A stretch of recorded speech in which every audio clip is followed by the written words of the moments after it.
அனைவருக்கும் என்னுடைய அன்பான மாலை வணக்கம். அற்புதமான நேரத்தில் கோவை மாநகரத்தில்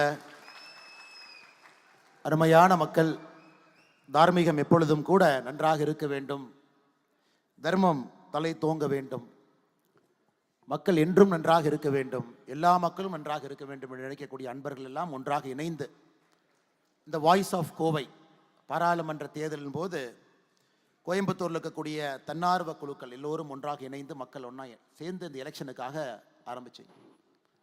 கிட்டத்தட்ட 20,000 பேர் அப்போ இருந்தீங்க. தேர்தல் முடிந்த பிறகு எல்லோருக்கும் நன்றி சொல்ல வேண்டும் என்று இந்த குழு விரும்பிய பொழுது அந்த கூட்டத்திற்கு நானும் வந்திருந்தேன். ஒரே ஒரு நன்றியை மட்டும் அவர்களுக்கு தெரிவித்துவிட்டு, இன்றிலிருந்து இந்த குழுவை நீங்கள் கலைத்துவிட்டு கோயம்புத்தூர் மக்களுடைய குரலாக நீங்கள் மாற வேண்டும். வாய்ஸ் ஆஃப் கோவை நீங்களே பேர் வச்சிருக்கீங்க எல்லோரும் இணைந்து.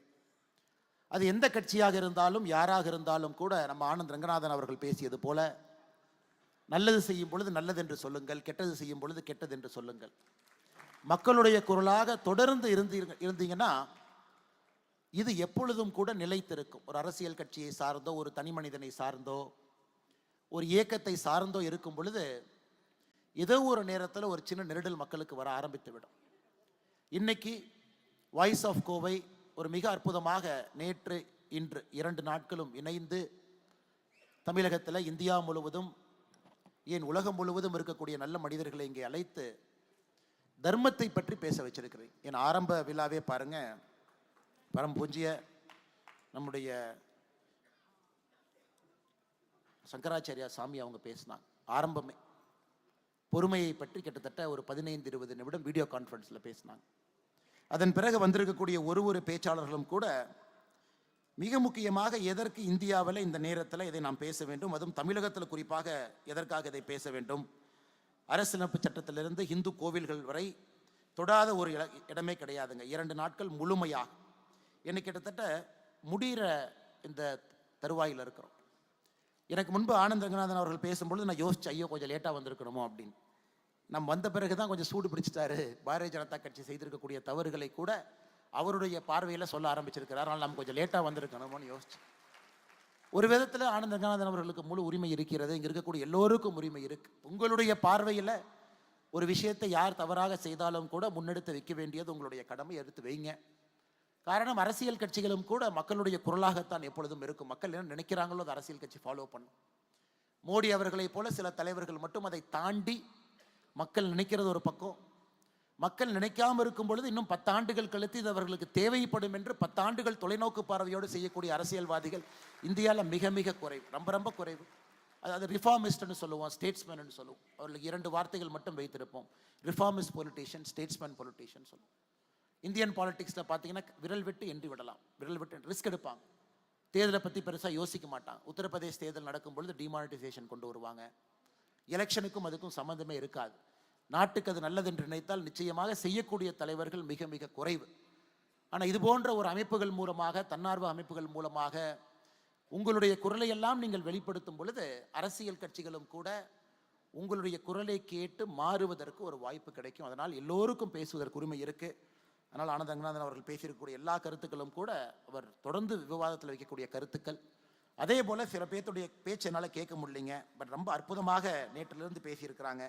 குறிப்பாக ஆரம்பத்திலிருந்து பேசியிருக்கக்கூடிய ஸ்ருதி அவங்க, விஷாலி செட்டி அவங்க, அனகா ஜெயகோபாலன் அவர்கள், அருமை சகோதரர் அஸ்வத்தாவன் அல்லிமுத்து அவங்க இங்கே இருக்கிறாங்க, அருமை அண்ணன் அர்ஜுன் சம்பத் அவங்க இருக்கிறாங்க, சிவசத்யசீலன் அண்ணன் ஐயா இருக்கிறாங்க, நான் பெரிதும் விரும்பக்கூடிய டாக்டர் வெங்கடேஷ் அவங்க இருக்கிறாங்க, சுவாமினி சத்வித்யானந்த சரஸ்வதி அம்மா இங்கே இருக்கிறாங்க, டாக்டர் ஜெயஸ்ரீ சாரநாதன் அவங்க இருக்கிறாங்க, டாக்டர் அலெக்சாண்டர் ஜேக்கப் அவங்க பேசியிருக்காங்க, தர்ம போராளி அண்ணன் ஹெச் ராஜா அவர்கள் பேசியிருக்கின்றார்கள், அண்ணன் ரா அர்ஜுனமூர்த்தி அவங்க பேசியிருக்காங்க, இன்று சஹானா சிங் அவங்க பேசியிருக்கிறாங்க, ஜெரோ மேண்டோ அவர்கள் பேசியிருக்கின்றார்கள், எஸ்டர் தனராஜ் அவங்க பேசியிருக்கிறாங்க, விகாஸ் பாண்டே அவர்கள், டாக்டர் ஆனந்த் ரங்கநாதன் அவர்கள், ராம ஸ்ரீனிவாசன் அவர்கள் எல்லோரும் பேசியிருக்கிறாங்க. முன்னிருக்கையில் இருக்கக்கூடிய நான் சார்ந்திருக்கக்கூடிய கட்சியை சார்ந்த அன்பு தலைவர்கள், தொண்டர்கள், முக்கியஸ்தர்கள் எல்லோரும் இருக்கிறாங்க. மிக முக்கியமாக கோயம்புத்தூரில் இருக்கக்கூடிய முன்னணி தொழிலதிபர்கள் இங்கே இருக்கிறாங்க, கோயம்புத்தூர் மக்கள் நீங்கள் இருக்கிறீங்க. உங்கள் எல்லோருக்கும் மறுபடியும் என்னுடைய பெரிய ஒரு வணக்கத்தை, நன்றிகளை தெரிவித்துக் கொள்கின்றேன். எனக்கு கொடுத்துருக்கக்கூடிய தலைப்பு, சர்வதேசத்தில் இருக்கக்கூடிய அரசியல் நிலவரம் என்ன, இந்தியாவில் இன்று நடக்கக்கூடிய அரசியல் என்ன, என்னுடைய பார்வை என்ன. இது ஒரு டேஞ்சரஸ் டாபிக்ங்க. காரணம், நான் ஒரு அரசியல் கட்சியில் ஒரு பொறுப்பில் இருக்கேன். அதுவும் ஒரு மிக முக்கியமான பொறுப்பில் இருக்கேன். அரசியல் கட்சியினுடைய சித்தாந்தத்தை, கோட்பாடுகளை முழுமையாக ஏற்றுக்கொண்டு இந்த கட்சியில் ஒரு தொண்டனாக இருக்கின்றேன். அப்படி இருக்கும் பொழுது எனக்கு இந்த பொது மேடையில் என்னுடைய தனிப்பார்வையில் எப்படி இருக்கும், எப்படி இருக்குது, எப்படி இருக்க வேண்டும் நீங்கள் நினைக்கிறீங்க அப்படிங்கிற ஒரு தலைப்பை கொடுத்துருக்காங்க. இன்னைக்கு உலகத்தினுடைய அரசியல் பார்வை நமக்கு மிக மிக முக்கியமானது. காரணம், நம்ம எங்கே இருந்தாலும் கூட உலகத்தில் நடக்கக்கூடிய ஏதோ ஒரு விஷயம் நம்மிடம் ஒரு தாக்கத்தை ஏற்படுத்தும். குறிப்பாக அமெரிக்கா எலெக்ஷனை பாருங்க. ட்ரம்ப் ஜெயிச்சிருக்காங்க. 312 எலக்ட்ரல் காலேஜ் ஓட்டு வாங்கி ஜெயிச்சிருக்காங்க. கடந்த ஒரு 10 நாட்களாக அவருடைய ட்ரூத் சோஷியல் அப்படிங்கிற சமூக வலைதளத்தில் ட்ரம்ப் அவங்க நிறைய விஷயங்கள் பேசுகிறாங்க. நேற்று சொல்லியிருக்காங்க, ஜனவரி 25ஆம் தேதி பதவியேற்ற உடனே இந்தியா உட்பட பிரிக்ஸ் நாடுகளிலிருந்து வரக்கூடிய பொருட்களுக்கெல்லாம் நான் வரி விதிக்க போகிறேன், பிரிக்ஸ் கண்ட்ரியோட பொருட்களுக்கு வரி விதிக்க போகிறேன் நேற்று முந்தா சொல்லியிருக்காங்க. கனடா உட்பட எல்லா நாடுக்கும் வரி விதிக்க போகிறேன், யூகே உட்பட வரி விதிக்க போகிறேன். இதெல்லாம் ஒரு பக்கம். இன்னொரு பக்கம் பார்த்தீங்கன்னா, அரசு இயந்திரத்தையும் நான் குறைக்க போகிறேன். எத்தனை பேர் அமெரிக்கன் கவர்மெண்ட்ல வேலை பார்க்குறாங்க, டவுன் சைஸ் பண்ண போகிறோம். இது ஒரு பக்கம். முதல் நாள் இல்லீகல் இமிகிரன்ஸ் எல்லாரையும் அமெரிக்காவிலிருந்து வெளியேற்ற போகிறோம். கிட்டத்தட்ட பார்த்தீங்கன்னா 12 மில்லியன், 1,20,00,000 பேர் இல்லீகல் மைக்ரேஷன் அமெரிக்காவில் இல்லீகல் இமிகிரன்ஸாக இருக்கிறாங்க. 12 மில்லியன், 1.2 crore முதல் நாள் அத்தனை பேர் அனுப்ப போகிறேன். இது அரசியல் ஒரு பக்கம். இன்னொரு பக்கம் அரசியல், இங்கிலாந்தில் சமீபத்தில் லேபர் பார்ட்டி ஜெயிச்சு அவங்க வந்து அரசியல் உட்கார்ந்துருக்காங்க. அவர்கள் வந்த பிறகு குறிப்பாக நம்ம இந்தியாவிலிருந்து செல்லக்கூடிய எத்தனையோ பேர் இன்னைக்கு இங்கிலாந்துக்கு போகிறாங்க. ஒரு வருஷத்துக்கு 3 லட்சம் பேர் போகிறாங்க. படிக்கிறதுக்கு உட்பட, வேலை பாய்ப்பதற்கு உட்பட, அங்கே சென்று பெர்மனண்ட்டாக இருக்கலாங்கிற வேற வேற கோணத்தில் அவர்களுடைய விசா ப்ராசஸ்லேருந்து எல்லாம் ஒரு விஷயம் அங்கே பாதிப்பு இருக்கு. அதே மாதிரி கடந்த 2 ஆண்டுகளாக இந்தியாவிலிருந்து வெளியே படிக்கக்கூடிய மாணவர்கள், அமெரிக்காவில் நம்ம தான் நம்பர் 1ங்க, சைனா ஓவர்டேக் பண்ணிட்டோம். இன்னைக்கு சைனா நம்பர் 2 கண்ட்ரி. இந்தியாவிலிருந்து அதிகப்படியான ஸ்டூடெண்ட்ஸ் இன்னைக்கு அமெரிக்கா போகிறாங்க. we are number 1 country in US students போகிறது. யூகேல கடந்த 3 வருஷமா நாம தான் நம்பர் 1. அதிகமான மாணவர்கள், வெளிநாட்டு மாணவர்கள் யுனைடெட் கிங்டம்ல படிக்கிறாங்கன்னா India is number 1. Again China overtake பண்ணி 3 வருஷம் ஆகுது. Australia we are number 1. உலகத்தில் இருக்கக்கூடிய பெரும் நாடுகளில் எங்க பார்த்தாலும் இன்னைக்கு இந்திய மாணவர்கள் எங்க வேணாலும் பாரு. யுனைடெட் கிங்டம் மாதிரி ஒரு சின்ன நாட்டில் 8 மில்லியன் 80 மில்லியன் 8 கோடி பேர் இருக்காங்க. ஒரு வருஷத்துக்கு 3 லட்சம் மாணவர்கள் உள்ள போறாங்கன்னா யோசிச்சு பாருங்க. ஒரு காஃபி கடைக்கு போங்க, அங்க நம்முடைய மாணவர் ஒருத்தர் இருக்கார், பார்ட் டைம் வேலை பார்க்குறாரு. ஒரு ஷூ கடைக்கு போங்க, நம்முடைய பார்ட் டைம் மாணவர் ஒருத்தர் வேலை பார்க்குறாரு. நீங்க நம்ப மாட்டீங்க, ஒரு போன வாரம் ஒரு ஜூக்கு போயிருந்தேன். ஜூவில் பெண்குயினுக்கு ஒரு ஃபிஷ் கொடுத்துக்கிட்டு இருந்தார் ஒரு தம்பி, இந்தியன் தம்பி. நான் கூப்பிட்டு கேட்டேன், என்ன பண்ணீங்கன்னா, பார்ட் டைம் ஒர்க், நான் காலேஜில் படிச்சுட்டு இருக்கேன், பெண்குயினுக்கு ஃபீடு பண்ணுறது ஒரு பார்ட் டைம் ஒர்க்கு இங்கே இருக்கேன். ஜூவில் பெண்குயினில் ஃபீடு பண்ணுறதுல ஆரம்பித்து எல்லா இடத்திலும் கூட நம்முடைய மாணவர்கள் படிக்கும் பொழுது ஒரு பார்ட் டைம் வேலை அலோவ் பண்ணுறாங்க. அமெரிக்காவில் நடக்குது, இங்கிலாந்து நடக்குது. ஸோ இது இந்தியாவுக்கு மிக மிக புதிது. இத்தனை காலமாக லட்சக்கணக்கான நம்முடைய மாணவர்கள் ஒரு வளர்ந்த நாடுல நம்முடைய அம்பாசிடர்ஸாக, நம்முடைய தூதுவர்களாக, நம்முடைய கலாச்சார தூதுவர்களாக, இந்தியா நாடுன்னு என்னன்னே தெரியாதுங்க. ஒரு வெள்ளைக்காரங்க நம்முடைய மாணவர்களை பார்க்கும் பொழுது, ஓ இப்படித்தான் இந்திய நாடு இருக்குமா அப்படிங்கிற ஒரு எண்ணத்தை ஏற்படுத்தக்கூடிய மிக முக்கியமான பணியில நம்முடைய மாணவர்கள் இருக்கிறாங்க. எந்த அளவுக்கு நம்ம கவனம் கொடுக்கிறோம், அந்த அரசியல்ல ஒரு பெரிய தாக்கத்தை ஏற்படுத்துறாங்க. யுனைடெட் கிங்டம் உட்பட அமெரிக்காவில் எத்தனையோ உள்ளாட்சி தேர்தலில் தமிழகத்தை சார்ந்தவர்கள் வெற்றி பெறாங்க. டெபுட்டி மேயரா உள்ளாட்சி பிரதிநிதிகளை வெற்றி பெறாங்க. இது உலகம் முழுவதும் எல்லா இடத்துலையும் நடக்குது. ஏன், போன ஆண்டு record year 2023 highest number of Indians, rich Indians வேறொரு நாட்டில் குடியுரிமை வாங்கி செட்டில் ஆயிருக்கிறாங்க. 2 பக்கம் நடக்குது. வெளிநாட்டுக்காரங்க இந்தியாவுக்கு வர்றாங்க, வேலை பார்க்குறவங்க, அங்கே தங்கி இருந்தவங்க. இந்தியாவிலிருந்து எத்தனையோ பேர் இன்னொரு நாட்டில் சிட்டிசன்ஷிப் எடுக்கிறாங்க. இந்த சர்வதேச ஒரு அரசியல்ல, சர்வதேச சூழல்ல இன்னைக்கு 2024 நாம் பார்த்து கொண்டிருக்கின்றோம். எப்படி நடக்குது? ட்ரம்ப் அவர்கள் செய்யக்கூடிய ஒரு சின்ன ஒரு டாரிஃப் ரேட் போடுறாரு, நமக்கு எப்படி பாதிக்கும்? கோயம்புத்தூர் இருக்கக்கூடிய எஸ்எம்இக்கு அது எப்படி பாதிக்கும்? சென்னையில் இருக்கக்கூடிய எஸ்எம்இக்கு எப்படி பாதிக்கும்? இன்னைக்கு மேலை நாடுகள் எல்லோரும் கலாச்சாரத்தை முன்னிறுத்தி அரசியல் செஞ்சுட்டு இருக்காங்க. ட்ரம்ப் பொறுத்த வரைக்கும் அமெரிக்கா ஃபர்ஸ்ட் அப்படின்னு ஆரம்பிச்சிட்டார். அமெரிக்காவுக்கு தான் அமெரிக்காவில் முதல் உரிமை, வேறு யாருக்கும் கிடையாது. அதனால அமெரிக்கா பார்த்தீங்கன்னா அமெரிக்கா ஃபர்ஸ்ட்னே சொல்ல மாட்டாங்க. இமிகிரன்ஸ் வச்சு வளர்ந்த ஒரு நாடு. இன்னைக்கு ட்ரம்ப் ஒரு ஸ்ட்ராங் நேஷனலிஸ்ட் பாலிடிக்ஸ் கொண்டு வந்திருக்காங்க. ஜெர்மனியில் நடக்குது, இத்தாலியில் நடக்குது. உலகத்தினுடைய பெரிய நாடுகள் எல்லாம் இன்னைக்கு ஒரு இன்வர்ட் லுக்கிங்க, அந்த நாடு நன்றாக இருக்க வேண்டும், முதல் உரிமை எங்க மக்களுக்கு அப்படிங்கிற ஒரு அரசியலை கையில் எடுக்க ஆரம்பிச்சிருக்கிறாங்க. இதுவும் நமக்கு எப்படிப்பட்ட தாக்கத்தை ஏற்படுத்தும்? இது ஒரு சூழல். இரண்டாவது, இந்தியாவை பொறுத்தவரை நடக்கக்கூடிய அரசியல் ஒரு combination of politics. Anand Ranganathan அவங்க சொன்னாங்க, பாலிடிக்ஸ் ஆஃப் பெர்ஃபார்மன்ஸ். மோடி அவர்கள் உதாரணம். வேலை செய்யறாரு, ஹரியானாவில் ஜெயிக்கிறாங்க, வேலை செய்யறாரு, மகாராஷ்டிராவில் ஜெயிக்கிறாங்க, வேலை செய்யறாரு, தொடர்ந்து ஜெயிச்சுக்கிட்டே இருக்காரு. இது ஜனநாயகத்தில் நாம் இத்தனை வெற்றியை பெற்ற ஒரு தலைவரை நாம் பார்த்தது கிடையாது. ஏன்னா மக்களுக்கே ஒரு லெவலுக்கு மேல போர் அடிக்கும். தொடர்ந்து 2வது முறை, 3வது முறை, 4வது முறை, குஜராத் மாதிரி 5 முறை இந்த மாதிரிலாம் ஜெயிக்கிறதுலாம் வாய்ப்பே கிடையாது. அதுவும் ஜனநாயகத்தில் தொடர்ந்து பாலிடிக்ஸ் ஆஃப் பெர்ஃபார்மன்ஸ்ல ஜெயிக்க முடியும்னு காட்டக்கூடிய தலைவர் ஒரு பக்கம், அது ஒரு அரசியல் நடக்குது. இன்னொரு பக்கம் பாலிடிக்ஸ் ஆஃப் அப்பீஸ்மெண்ட், அப்பீஸ் பண்ணி ஜெயிக்க முடியும் அப்படின்னு காட்டக்கூடிய கட்சிகள் ஒரு பக்கம். பாலிடிக்ஸ் ஆஃப் நெப்போட்டிசம், குடும்ப அரசியலை வைத்துக்கொண்டு நாங்களும் ஜெயிப்போம் அப்படின்னு காட்டக்கூடிய அரசியல் ஒரு பக்கம். பாலிடிக்ஸ் ஆஃப் அண்டர் பெர்ஃபார்மன்ஸ், வேலையே செய்யாம எலெக்ஷன் அப்ப பணம் கொடுத்து ஜெயிக்க முடியும் காட்டக்கூடிய அரசியல் ஒரு பக்கம். இந்த 4ம் கூட நம் கண் முன்னாடி இருக்கக்கூடிய அரசியல். ஒருத்தவங்க ஜெயிக்கிறாங்க, நம்ம மேடையிலிருந்து கிரிட்டிசைஸ் பண்ணா கூட ஒரு கட்சி, ஒரு ஆட்சி, இந்த 4ல் ஏதோ ஒரு துருப்புச்சீட்டை கையில் எடுக்கிறாங்க, அதை மக்கள் மன்றத்தில் வைக்கிறாங்க, அதை சரியான ஒரு கேம்பெயினிங் ஸ்ட்ராட்டஜியை கொண்டு போறாங்க, ஜெயிக்கிறாங்க. ஆனால் இதில் மிக மிக முக்கியமானது, இதில் எது நல்லது? இன்னைக்கு ஆனந்த் ரங்கநாதன் அவர்கள் அந்த பாயிண்ட் லைட்டாக தொட்டாங்க. எது நல்லது? இன்னைக்கு பாரதிய ஜனதா கட்சியை பொறுத்தவரை 2020ஆம் ஆண்டு அக்டோபர் மாதத்திலிருந்து அசாம் மாநிலத்தில் 37 லட்சம் தாய்மார்களுக்கு மாசத்துக்கு 830 ரூபா நம்முடைய பிஜேபி கவர்மெண்ட் கொடுக்குறாங்க. 2020 அக்டோபர்ல இருந்து for 37 lakh women and sisters 830 rupees per month. திமுக எப்ப கொடுக்க ஆரம்பிக்கிறாங்களோ அவர்களுக்கு முன்பதாக இருந்து அசாம். பாரதிய ஜனதா கட்சியினுடைய மத்திய பிரதேசம் பிஜேபி ஆட்சி 2023 மார்ச் மாதத்திலிருந்து 1,29 லட்சம் தாய்மார்களுக்கு மாதம் 1,250 ரூபாய் கொடுக்குறாங்க. 2024 மார்ச் மாதத்திலிருந்து சத்தீஸ்கர் பாரதிய ஜனதா கட்சியினுடைய ஆட்சி 70 லட்சம் தாய்மார்களுக்கு மாதம் 1000 ரூபாய் கொடுக்குறாங்க. 2024 ஜூலை மாதம் முதல் மகாராஷ்டிரா மாநிலத்தில் 1,70 லட்சம் தாய்மார்களுக்கு பாரதிய ஜனதா கட்சியினுடைய ஆட்சி 1,500 ரூபாய் மாதம் கொடுக்குறாங்க. ஒரிசால 2024 செப்டம்பர் மாதத்திலிருந்து பாரதிய ஜனதா கட்சியினுடைய ஆட்சி 80 லட்சம் தாய்மார்களுக்கு வருடத்திற்கு 10,000 ரூபாய் அவங்களுக்கு கேஷ் டிரான்ஸ்ஃபர் நடக்குது ஒரு பக்கம். இப்போ ஆனந்த் ரங்கநாதன் அவங்க சொன்னாங்க, ஒரு சின்ன ஒரு பாலிடிக்ஸ்ல ஒரு ஃபைன் லைன் வரணும். ஃப்ரீபி எங்க இருக்கு, வெல்ஃபேரிசம் எங்க இருக்கு? ஃப்ரீபியில் ஆரம்பிச்சு வெல்ஃபேரிசத்தில் முடியுதா, இல்லை வெல்ஃபேரிசத்தில் ஆரம்பிச்சு அது ஃப்ரீபியை நோக்கி போகுதா அப்படிங்கிற ஒரு கேள்வி கேட்டாங்க. இன்னைக்கு மோடி அவர்கள் 2014 இந்த இரண்டையும் சரிவர செய்யக்கூடிய ஒரு மனிதராக மாறி இருக்கின்றார். இரண்டையும் நாங்க லெப்டிஸ்ட் கவர்மெண்ட் ஒரு பேர் கொடுப்பாங்க. இவங்க லெப்டிஸ்ட், இவங்க வந்தாங்கன்னாவே மக்களுக்கு எல்லாம் சலுகைகள் மட்டும்தான் கிடைக்கும்.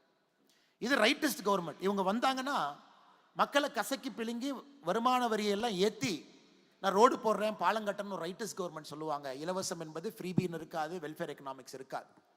ஆனால் இன்னைக்கு மோடி அவர்களுடைய ஆட்சி 10 ஆண்டு காலம் யாராச்சும் உன்னிப்பாக பார்த்தீங்கன்னா அவரே நம்பர் கொடுத்தார். 40 கோடி மகளிருக்கு மேலே வங்கி கணக்கு. ஒரு வங்கி கணக்கில் 1,500 ரூபாய் கொரோனா காலகட்டத்தில். 80 கோடி மக்களுக்கு இன்னைக்கு 5 கிலோ அரிசி, 1 கிலோ பருப்பு ஒரு மாசமும். 5 லட்சம் ரூபாய் மருத்துவ காப்பீடு லட்சக்கணக்கான கோடிக்கணக்கான நம்முடைய மக்களுக்கு. 18 கோடிக்கு மேற்பட்ட விவசாய பெருமக்களுக்கு வருஷத்துக்கு 18,000 ரூபாய். இதெல்லாம் ஒரு பக்கம் பார்க்கும் பொழுது மோடிஜி அவர்களை பொறுத்தவரை 2 விஷயத்தில் தெளிவாக இருக்காங்க. ஒரு பக்கம் உள்கட்டமைப்பு வசதிகள் நடந்துகிட்டே இருக்கணும். 48 லட்சம் கோடி ரூபாய் நம்ம வாங்குற பட்ஜெட்ல அது போயிட்டே இருக்கணும். இன்னொரு பக்கம் கேஷ் இன்ஃபியூஷன் நடக்கணும். ஏன்னா சிஸ்டம் அந்த அளவுக்கு எஃபிஷியன்ட் கிடையாது.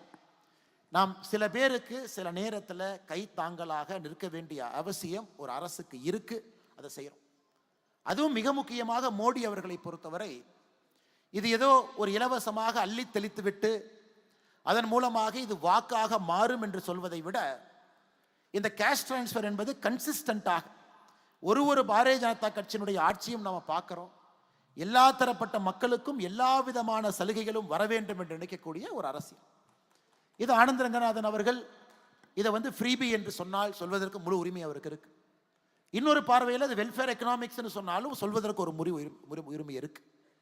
இன்னைக்கு அரசியல் கட்சிகள் பார்த்தீங்கன்னா எக்ஸாக்டா இந்த மிடில் கோர்ட்ல நிற்கிறோம், சென்டர் கோர்ட்ல நின்று பார்த்து கொண்டிருக்கின்றோம். எதை எப்படி கொண்டு வரணும், எப்படி டிசைன் பண்ணணும். எல்லாம் இலவசமாக செல்லும் பொழுது என்ன ஆகும்? இல்லை இலவசமா ஒண்ணுமே இல்லை, வெல்ஃபேர் எக்கனாமிக்ஸே கிடையாது, ஒன்லி இன்ஃப்ராஸ்ட்ரக்சர் டெவலப்மெண்ட் என்று சொல்லும் பொழுது என்ன ஆகும்? இந்த காலகட்டத்தில் இன்னைக்கு இந்திய அரசியல் இருக்கு. இதை ராகுல் காந்தி அவர்கள் போன்றவர்கள் அடுத்த கட்டம் எடுத்துட்டு போக பார்க்குறாங்க. அதாவது அனைத்தும் இலவசமாக கொடுக்க முயற்சி பண்றோம், நாட்டில் எந்த விதமான வளர்ச்சி இல்லை என்றாலும் கூட அதை பற்றி நீங்க கண்டுக்காதீங்க. 60 லட்சம் கோடி எம்எஸ்பி எல்லா விவசாய பொருளுக்கும் கொண்டு வந்த 60 லட்சம் கோடி. ஆனா இன்னைக்கு விவசாய பொருள் 23 பொருளுக்கு எம்எஸ்பி இருக்கு. அதே கிட்டத்தட்ட 15 to 18 லட்சம் கோடி ரூபாய் இருக்கு. எதற்காக இதை பேசுறோம் அப்படின்னாங்க, ஒரு அரசியல் மேடையில் நம்ம இதெல்லாம் பேச முடியாதுங்க. அரசியல் மேடை, திமுகவுடைய மேடை எப்படி இருக்கும்னா, ஸ்டாலின் அவங்க இருக்கிறாங்கன்னா ஒரு பேப்பர் கையில் இருக்கும். மத்திய அரசு திட்டிட்டியா 1, வடக்கு தெற்கு சொல்லிட்டியா 2, ஹிந்தி திருப்பி பேசிட்டியா 3, எல்ஐசியில் யாரோ ஒருத்தர் ஹிந்தியில் லெட்டர் எழுதுனா போட்டுட்டியா 4, நாமளே அனுமதி கொடுத்துட்டு கையெழுத்து போட்டுட்டு நாமளே இல்லைன்னு சொல்லலாமா 5. இது ஒரு டிபிக்கல் ஃபார்முலா பேஸ்ட் பாலிடிக்ஸ். அடுத்து இந்த பக்கம் இவங்களை சரி பண்றதுக்கு இதெல்லாம் செஞ்சிட்டுனா இவனை திட்டு அவனை திட்டு, இது ஒரு விதமான அரசியல். ஆனா இது போன்ற ஒரு மேடைகளில் அறிவுபூர்வமான மக்கள் அமர்ந்து, அரசியல் கட்சியை சாராதவர்கள் நிறைய பேர் இருக்கும் பொழுது நாம் பேசுற கருத்துக்கள் தான் அரசியல் கட்சியினுடைய மேனிஃபெஸ்டோவாக சில காலத்தில் மாற ஆரம்பிக்கும். அதற்குத்தான் நான் வரும்போது சுதர்ஷன் அவர்களை நடுவில் உட்கார வச்சாங்க. ஏன்னா அவரே உட்கார வைக்கல, சுதர்ஷன் என்கின்ற மனிதர் உட்கார வைக்கலைங்க. வாய்ஸ் ஆஃப் கோவை நடத்தக்கூடிய இந்த விழாவில் உங்கள் பிம்பமாக இருக்கக்கூடிய ஒருவரை இந்த நிகழ்வுல உட்கார வைக்கணும். காரணம், இது முக்கியமான ஒரு நிகழ்வு. அரசியல் கட்சியெல்லாம் தாண்டி சாதாரணமாக வாழக்கூடிய, எனக்கும் அரசியலுக்கும் சம்பந்தம் இல்லை என்று நினைக்கக்கூடிய உங்களை போன்ற சோ கால்டு மிடில் கிளாஸ் அப்படிங்கிற ஒரு வார்த்தையை போடுவாங்க. சோ கால்டு மிடில் கிளாஸ் அப்படின்னு. ஏன்னா மிடில் கிளாஸ் மக்களை பொறுத்தவரை பெருசாக யோசிக்க மாட்டாங்க, குடும்பத்தை பற்றி யோசிப்பாங்க, அவர்களுக்கு மாத வருமான செலவு பற்றி யோசிப்பாங்க, வேற எதுவும் யோசிப்பதற்கு அவர்களுக்கு நேரமே இருக்காது. வேலை செய்யக்கூடியவர்கள் மிடில் கிளாஸ் என்பதற்காக சோ கால்டு மிடில் கிளாஸ் அப்படிமா. என்னைக்கு இந்த மிடில் கிளாஸ் மக்கள் அதை நாம் உடைக்க போகின்றோம் அப்படின்னு நினைக்கிறோமோ அன்னைக்கு தாங்க அரசியல் மாறும். நாம நினைக்கணும், என்னை நடக்கக்கூடிய அரசியல் எப்படி இருக்கு. 48 லட்சம் கோடி ரூபாய் பட்ஜெட் எப்படி போடுறாங்க, தமிழ்நாட்டில் 3 லட்சம் கோடி ரூபாய் பட்ஜெட் திமுக அரசு எப்படி போடுறாங்க, அந்த பட்ஜெட்ல எந்தெந்த பணம் எங்க போகுது, தமிழ்நாட்டில் உள்கட்டமைப்பு இருக்கா, அதே நேரத்தில் வெல்ஃபேர் எக்கனாமிக்ஸ், மகளிருக்கு, பெண்களுக்கு, குழந்தைகளுக்கு தேவையானது நடக்குதா, அதே நேரத்தில் ஆரம்ப கல்வி சிறப்பாக இருக்கா, அதே நேரத்தில் சுத்தமான சுகாதாரம் இருக்கக்கூடிய ஒரு நல்ல ஒரு மருத்துவ வசதி நமக்கு கிடைக்குதா, இதெல்லாம் நாம் பேசக்கூடிய கேள்விகளாக இருக்கணும். ஆனால் இன்னைக்கு தமிழ்நாடு அரசியல் பார்த்தீங்கன்னா இது எதுவுமே கிடையாதுங்க. இந்த 3 மாத காலம் நான் வெளியே படிக்க சென்றிருந்த பொழுது பார்த்தீங்கன்னா, ஒரு சக்சஸ்ஃபுல் ஆக்டர் பாலிடிக்ஸ் வந்துட்டாரு, ஒரு failed actor deputy chief minister ஆயிட்டார். இன்னைக்கு வந்தீங்கன்னா பத்திரிகை நண்பர்கள் கேட்கிற முதல் கேள்வியும் சினிமாவை சுற்றி தான் இருக்கு. முதல் கேள்வி சென்னை விமான நிலையத்தில், முதல் கேள்வி நம்முடைய கோயம்புத்தூர் விமான நிலையத்தில் நம்முடைய அன்பு பத்திரிகை நண்பர்கள் கேட்கக்கூடிய கேள்வி, இவங்க அரசியல் எப்படி பார்க்குறீங்க, அவங்க எலிவேஷன் எப்படி பார்க்குறீங்க. ஆனால் எனக்கு தெரியும், உங்களுக்கு தெரியும், காமன் மேனுக்கு அதனால் ₹1 பிரயோஜனம் இருக்கான்னு கேட்டிங்கன்னா கண்டிப்பாக கிடையாது. காமன் மேனுக்கு ₹1 பிரயோஜனம் இருக்கா? காமன் மேனுக்கு ரெவல்யூஷனரியாக ஒரு அரசியல் கொண்டு வந்திருக்காங்களா? இல்லை. நான் யாரையும் குற்றம் சுமத்தலை. நடிகர் விஜய் அவர்களுடைய அரசியல் நான் வரவேற்கிறேன், வரணும். ஒரு உச்சத்தில் இருக்கக்கூடிய நடிகர், பெரும் அன்பை பெற்றிருக்கக்கூடிய நடிகர், நிறைய பேர் அவருடைய படத்தை ரசித்து பார்க்குறாங்க. ஆனால் அரசியல் பரிமாணம் வேறு, அரசியல் என்பது முழுமையான ஒரு வேறு களம். ஆனால் வரட்டும், களமாடட்டும், பார்ப்போம். அதே நேரத்தில் உதயநிதி ஸ்டாலின் அவர்களுடைய எலிவேஷன் நான் என்ன சொல்கிறேன், பல இடத்துல கிரிட்டிசைஸ் பண்ணலை. எலிவேஷன் என்ன சொல்கிறேன்னா, இது ஒரு விதமான அரசியலை முன்னெடுக்கிறேன், அது மக்கள் பார்க்குறாங்க. ஏன்னா அவங்க கட்சி யாரை கொண்டு வருவேன்னு அவங்களுக்கு உரிமை இருக்கு. ஏன்னா இந்த மேடையில் முழுமையாக அரசியல் பேசினா அது தவறாக போயிருங்க. இன்னைக்கு மக்களுக்கு பயன்படக்கூடிய அரசியல் நம்ம பேசலைங்க, நம்ம பேசுறது இல்லை. ஒரு ஸ்டெர்லைட் மூடுனால காப்பர் எக்ஸ்போர்ட் பண்ணிக்கிட்டு இருந்த ஒரு நாடு இன்னைக்கு காப்பர் இம்போர்ட் பண்ண ஆரம்பிச்சிருக்கு அப்படிங்கிற செய்தி எத்தனை தமிழகத்தினுடைய ஊடகத்தில் அது வந்திருக்கு. ஒரு நாடு ஸ்டெர்லைட் கம்பெனியை விடுங்க, யார் நடத்துறாங்க விடுங்க, we are not bothered, யாரோ XYZ அதை நடத்திட்டுங்க. இன்னைக்கு ஒரு ஸ்டெர்லைட் நிறுவனத்தை மூடியதுனால இந்தியா ஒரு பெரிய மேலை நாடின் மீது காப்பரை வாங்க வேண்டிய நிலைமைக்கு இந்தியா தள்ளப்பட்டிருக்கிறது. அப்ப ஜியோ பாலிட்டிக்ஸ்ல இந்தியாவுக்கு என்ன பிரச்சனை சர்வதேச அரசியல்ல ஏற்படும் அப்படிங்கிறத ஒரு common man, so called middle class நம்ம சொல்றவங்க அவங்க புரிஞ்சுக்கிட்டாங்கன்னா இதை வச்செல்லாம் நீ அரசியலே பண்ண முடியாது. இன்னைக்கும் பார்த்தீங்கன்னா ரோடு போட்டால் எதிர்ப்பு, இது போட்டால் எதிர்ப்பு, அது போட்டால் எதிர்ப்பு, இப்படி தான் போகுதோ தவிர அது ஆக்கப்பூர்வமான முறையில் மக்கள் முன்னாடி வச்சு இதில் 10 சரி இருக்கு 5 தப்பு இருக்கு, உங்களுக்கு வேணுமா அப்படின்னு கேட்குற அரசியல் நம்மகிட்ட இல்லைங்க. டங்ஸ்டன் மதுரையில் எடுத்தா கண்டிப்பாக 10 பிரச்சனைகள் அதில் இருக்கு, இல்லைன்னு அது சொல்லவே இல்லைங்க. கண்டிப்பாக இருக்கு.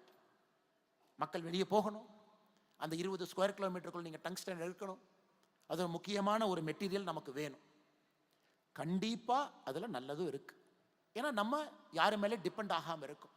இதை பக்குவமாக எடுத்து செல்லக்கூடிய அரசியல்வாதிகள் இன்னைக்கு கிடையாது. நல்லது இருக்கு, கெட்டது இருக்கு, மக்கள் நீங்க முடிவு பண்ணுங்க. கிராமத்தில் ஒரு கமிட்டி போட்டு முறைப்படி எடுத்து சொல்லுங்க.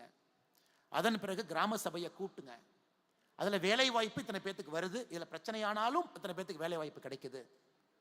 சுகாதாரம் சுற்றுச்சூழல் பிரச்சனை இந்த மாதிரி கையாளுறாங்க, மத்திய அரசு அதிகாரிகள் நீங்க வந்து சொல்லுங்க, கிராம சபையில் வந்து எங்கிட்ட சொல்லுங்க, என்ன பிரச்சனை நீங்க சொல்லுங்க, எவ்வளவு இன்வெஸ்ட்மெண்ட் வரும், அதனால் அதை சுற்றி எந்த விதமான தொழிற்சாலைகள் வரும் சொல்லுங்க. இதெல்லாம் கிடையாதுங்க. ஒரே வார்த்தை எதிர்ப்பு அல்லது ஒரே வார்த்தை ஆதரவு. இந்த அரசியல் என்பது எப்ப மாறும் என்றால், middle class, so called middle class இருக்கக்கூடிய பெரும்பான்மையான மக்கள் உங்களுடைய குரல் நீங்க உயர்த்தி கேட்கணும். இந்த அரசியல்னால எனக்கு லாபம் என்ன, எனக்கு நஷ்டம் என்ன, அது கேட்காத வரைக்கும் இதே மாதிரி எதற்கெடுத்தாலும் எதிர்ப்பு எதிர்ப்பு எதிர்ப்பு என்கின்ற அரசியலை மட்டும். அதான் மத்திய அரசு நேற்று ஒரு தன்னிலை விளக்கம் கொடுக்க வேண்டிய நிலைமைக்கு போயிட்டாங்க. 2024 பிப்ரவரி நாங்க இந்த டங்ஸ்டனுக்காக டெண்டர் கொண்டு வந்தோம். மாநில அரசு கிட்ட கருத்து கேட்டோம். மாநில அரசு கருத்து சொன்னாங்க. ஆனா எங்கேயும் மாநில அரசு எதிர்ப்புங்கிற வார்த்தையை பயன்படுத்தல. 20 ஸ்கொயர் கிலோமீட்டருக்கு 1.76 ஸ்கொயர் கிலோமீட்டர் அது பயோடைவர்சிட்டி ஹாட்ஸ்பாட் மட்டும்தான் சொன்னாங்க. டெண்டர் போட்டாச்சு, ஒரு நிறுவனம் எடுத்தாச்சு, ஹிந்துஸ்தான் ஒரு ஜிங்க் எடுத்தாச்சு. நவம்பர்ல 10 மாதம் கழித்து தமிழக அரசு எதிர்ப்பு சொல்லாம 10 மாதம் கழித்து இன்னைக்கு முதலமைச்சர் அவர்கள் மத்திய அரசு கடிதம் எழுதுறாங்க. இதைத்தாங்க நாங்க எதிர்க்கிறோம், இதைத்தான் எதிர்க்கிறோம். பிள்ளையை கிள்ளி விட்டு தொட்டிலை ஆட்டுவதை மட்டும்தான் எதிர்க்கின்றோம். பிரச்சனையா முதல்ல சொல்லுங்க. மீத்தேன் ஹைட்ரோ கார்பன் திட்டத்திற்கு நான் கையெழுத்து போட்டேன், ஆனா தெரியாம போட்டுட்டேன்னு 10 வருஷம் கழிச்சு சொல்லாது. அதன் பிறகு பாரதிய ஜனதா கட்சியினுடைய தலைவர்கள் தொண்டர்கள் டெல்லி போய் சண்டை போட்டு அந்த மீத்தேன் திட்டத்தை நிறுத்த வேண்டிய கட்டாயம் எங்களுக்கு வந்திருக்கு. டெண்டர் இஷ்யூ பண்ணது உங்களுக்கு. அதனால எந்த அரசியல் கட்சியும் குறை சொல்லாம இன்னைக்கு ஆக்கப்பூர்வமான அரசியல் தான், அதை நாம சயின்டிபிக்கா பேசணும். கண்டிப்பா எதனாலையும் 100% லாபம் கிடையாது, எதனாலையும் 100% நஷ்டம் கிடையாது. எதை எடுத்தாலும் இட்ஸ் அ காம்ப்ரமைஸ், சென்ட்ரல் இருக்கும். தொழிற்சாலை வந்தா பிரச்சனை தான், ஆனா வேலை வாய்ப்பு வரும். சுற்றுச்சூழல் கெடும், என்னதான் சொன்னாலும் 1% கெடும். தொழிற்சாலையும் வேண்டும், வேலை வாய்ப்பு வேண்டும். அதே நேரத்தில் சுற்றுச்சூழலும் கெடக்கூடாது, மக்களும் அந்த இடத்தை விட்டு போகக்கூடாது, பூர்வீக குடிகள். இதை பேசக்கூடிய அரசியல்வாதிகள் இன்னைக்கு நம்ம கிட்ட இருக்காங்களா? கிடையாது. விரல் விட்டு என்ன முடியுங்களா தமிழகத்தில்? கிடையாது. அதனால் என்னுடைய அன்பான வேண்டுகோள், வாய்ஸ் ஆஃப் கோவை வருகின்ற காலத்தில் இந்த மேடையில் நிறைய அரசியல் கட்சியை சார்ந்த எல்லா விதமான சித்தாந்தம் இருக்கக்கூடியவங்க. ஒரு அரசியல்வாதி தமிழ்நாட்டினுடைய மேடையில் சொல்றார், நான் 5 பெருமாள் கோயிலை இடிச்சேன் அப்படின்னு. அவரே வந்து பேச சொல்லுங்க, தவறு கிடையாது. எங்களை போன்ற எத்தனையோ மனிதர்கள் சொல்றோம், தமிழகத்தில் பாரதிய ஜனதா கட்சி தலைமையிலான பாரதிய ஜனதா கட்சி கூட்டணி இங்கே வரும் பொழுது தமிழகத்தில் என்டோமெண்ட் போர்டு அப்படிங்கிறது இருக்காதுன்னு சொல்றோம். எங்ககிட்ட கேளுங்க. அப்ப என்டோமெண்ட் போர்டு இல்ல, ஹெச்ஆர்என்சி சட்டம் இருக்காதுன்னா என்ன செய்ய போறீங்கன்னு கேளுங்க, பதில் சொல்ல வேண்டியது எங்களுடைய கடமை. பிளான் இருக்கா உங்ககிட்ட? இல்ல சும்மா உங்க பாட்டுக்கு வாய்க்கு வந்ததெல்லாம் பேசிட்டு ஹெச்ஆர்என்சி ஆக்ட் இருக்காது, என்டோமெண்ட் போர்டு இருக்காதுன்னா அதை யார் நிர்வகிப்பாங்க? அவங்களே உட்கார வச்சு கேளுங்க. இரண்டரையும் பேசாம மாட்டாம சென்ட்ரல்ல சுத்துறாங்க. இன்னைக்கு பாத்தீங்கன்னா புது அரசியல் என்ன, கிச்சடி பாலிடிக்ஸ். இந்த வடிவேலு சொல்ற மாதிரி தென்னை மரத்தில் ஒரு குத்து, பனை மரத்தில் ஒரு குத்து, இந்த சித்தாந்தத்தில் கொஞ்சம், அந்த சித்தாந்தத்தில் கொஞ்சம், இந்த தலைவர் போட்டோ இங்கே போடு, இந்த தலைவர் போட்டோ இங்கே போடு, மொத்தமாக 10 தலைவர் போட்டோ போட்டால் யாரும் நம்மளை கிரிட்டிசைஸே பண்ண மாட்டாங்கிற அரசியல் கட்சிகளும் இங்கே வந்திருக்கு. அவங்களே கூப்பிட்டு கேளுங்க. அது எப்படிங்க ரச சாதத்தையும் தயிர் சாதத்தையும் சாம்பார் சாதத்தையும் கலந்து வச்சுட்டு இது புது ஐட்டம்ல எப்படிங்க சாப்பிடுவாங்க? ரச சாதம் சொல்லுங்க, சாம்பார் சாதம் சொல்லுங்க, தயிர் சாதம் சொல்லுங்க, 3 சேர்த்து மக்கள் சாப்பிடுவாங்கன்னா சாப்பிட மாட்டாங்க. அந்த அரசியல் உலகத்தில் எங்கேயும் ஜெயிச்சது கிடையாது. அதனால் எல்லோரும் வர வேண்டும். அடுத்த ஆண்டு வாய்ஸ் ஆஃப் கோவை இது நடத்தும் பொழுது நிச்சயமாக வேறு வேறு சித்தாந்தம் இருக்கக்கூடிய அரசியல் கட்சிகள் தலைவர்கள் எல்லோரும் ஒரு மேடையில் vision for Tamil Nadu, vision for Coimbatore, நீங்க என்ன கொண்டு வருவீங்க? எதிர்ப்பு எதிர்ப்பு எதிர்ப்புன்னு சொல்லி என்னாச்சுங்க? இந்தியாவில் வெட் கிரைண்டர்ல தலை சிறந்த நகரமாக இருந்த கோயம்புத்தூர் இன்னைக்கு வெட் கிரைண்டர் நகரமாக அகமதாபாத் மாறி இருக்கு. எத்தனை பேர் இதை புள்ளி விவரத்தை பார்க்குறீங்கன்னு தெரியல. அகமதாபாத் மேனுஃபேக்சர்ஸ் மோர் வெட் கிரைண்டர்ஸ் தென் கோயம்புத்தூர். கேள்வி கேளுங்க அரசியல்வாதிகிட்ட, பவரில் இருக்கிறவங்க, பவரில் இல்லாதவங்க, பவருக்கு வரணும்னு நினைக்கிறவங்ககிட்ட கேளுங்க, எங்க கோட்டை விட்டோம், ஏன் கோட்டை விட்டோம், எதற்காக குஜராத் கோயம்புத்தூரினுடைய வெட் கிரைண்டர் இடத்தை எதற்காக எடுத்திருக்கு, எந்த பாலிசியில் தப்பு பண்ணோம். வெட் கிரைண்டருக்கு வரக்கூடிய கல் எடுக்கக்கூடாது, அங்கே திருப்பூர் பக்கத்தில் அதுக்கு ஒரு சட்டம் போடுவோம், கல் எடுக்க முடியாது. வெட் கிரைண்டர் எப்படிங்க செய்யறது? அதற்கு மாநில அரசே கோர்ட்டில் ஒரு பக்கமாக நிற்பாங்க. அதனால் நான் ரொம்ப டீட்டெயிலாக போக விரும்பலைங்க. கோயம்புத்தூரினுடைய வளர்ச்சி எதிர்பார்க்கும் அளவுக்கு இருக்கா? நிச்சயமாக கிடையாது, நிச்சயமாக கிடையாது. இந்த ஊரினுடைய எஜுகேஷன் பொட்டன்ஷியலுங்க, இந்த ஊரினுடைய எஜுகேஷன் பொட்டன்ஷியல், இந்த ஊரில் இருக்கக்கூடிய இன்ஜினியரிங் காலேஜஸ், இந்த ஊரில் இருக்கக்கூடிய ஆர்ட்ஸ் காலேஜஸ், கோயம்புத்தூரில் இருக்கக்கூடிய ஈகோ சிஸ்டம், அந்த ஈகோ சிஸ்டத்திற்கு கோயம்புத்தூர் உண்மையாலும் அந்த அளவுக்கு வளர்ந்துருக்கான்னு கேட்டிங்கன்னா சின்ன குழந்தையும் கூட சொல்லும் வளரவில்லை. ஏன் வளரல? ஒரு ஏர்போர்ட்டினுடைய ஒரு நிலத்தை கொடுப்பதற்கு எதற்கு இத்தனை தாமதம் கேளுங்க. ஆட்சிக்கு வரும்பொழுது 73 விமான நிலையம், இன்னைக்கு 151 கட்டியாச்சு, 151 கட்டியாச்சு. கோயம்புத்தூர் நிலம் இப்ப வந்திருக்கு. ஏன் எவ்வளவு டிலே? இன்னைக்கு எல்லா இடத்துலையும் மாடல் ரயில்வே ஸ்டேஷன் கட்டுறாங்க. கோயம்புத்தூருக்கு அந்த அறிவிப்பு வர இருக்கிறது. மாடல் ரயில்வே ஸ்டேஷனுக்குள்ள போயிட்டீங்கன்னா அங்கேயே 5 ஸ்டார் ஹோட்டல் இருக்கும், அங்கேயே நீங்கள் ரூம் இருக்கலாம், அங்கேயே நீங்கள் மீட்டிங் போட்டுக்கலாம், அங்கேயே ஷாப்பிங் காம்ப்ளெக்ஸ் இருக்கும், ட்ரெயின் எல்லாம் ஒரே டெர்மினலில் வந்து வெளியே போகும். இன்னைக்கு கோயம்புத்தூருக்கு இவ்வளவு தாமதமாக வருவதற்கான காரணம் என்ன? இதெல்லாம் வாய்ஸ் ஆஃப் கோவையினுடைய ஒரு வாதமாக இருக்க வேண்டும் என்பது என்னுடைய அன்பான வேண்டுகோள். காரணம், சம்பந்தப்பட்டவங்க இது போன்ற மேடையில் வந்து பதில் சொல்லணும். செஞ்ச நன்மைகள் என்ன, செஞ்ச தீமைகள் அப்படின்னா பாலிடிக்ஸ் ஒரு அக்கௌண்டபிலிட்டி வருங்க. இல்லாட்டி இந்த ஜாதி இந்த கூட்டணி வச்சிருந்தா இப்படி ஓட்டு, இந்த ஜாதி இப்படி ஓட்டு போடுவாங்க, அந்த அரசியலுக்குள்ள நம்ம போக ஆரம்பிச்சோம் அப்படின்னாங்க பெர்ஃபார்மன்ஸ் பேஸ்ட் பாலிடிக்ஸ் அது கிடையாது. அது அப்படியே போய்கிட்டே இருக்கு. கோயம்புத்தூர் போன்ற வளர வேண்டிய நகரங்கள் இன்னும் பின்தங்க ஆரம்பிக்கும். அதனால் வருகின்ற காலத்தில் நிச்சயமாக நீங்கள் இதை செய்ய வேண்டும் என்கின்ற அன்பான வேண்டுகோளை இந்த நேரத்தில் உங்கள் முன்னால் வைப்பது என்னுடைய கடமையாக கருதுகின்றேன். சமீபத்தில்ங்க நானும் ஒரு பல்கலைக்கழகத்துக்கு சென்று படிச்சுட்டு வந்தேன். நிறைய பேர் கேட்டாங்க, படிக்கிறதுக்கு போகணுமா, அரசியல்வாதியாக இருந்து படிக்க போகணுமா? எல்லாரும் படிச்சாங்களா? அரசியல் தலைவர்கள்லாம் படிச்சாங்களா?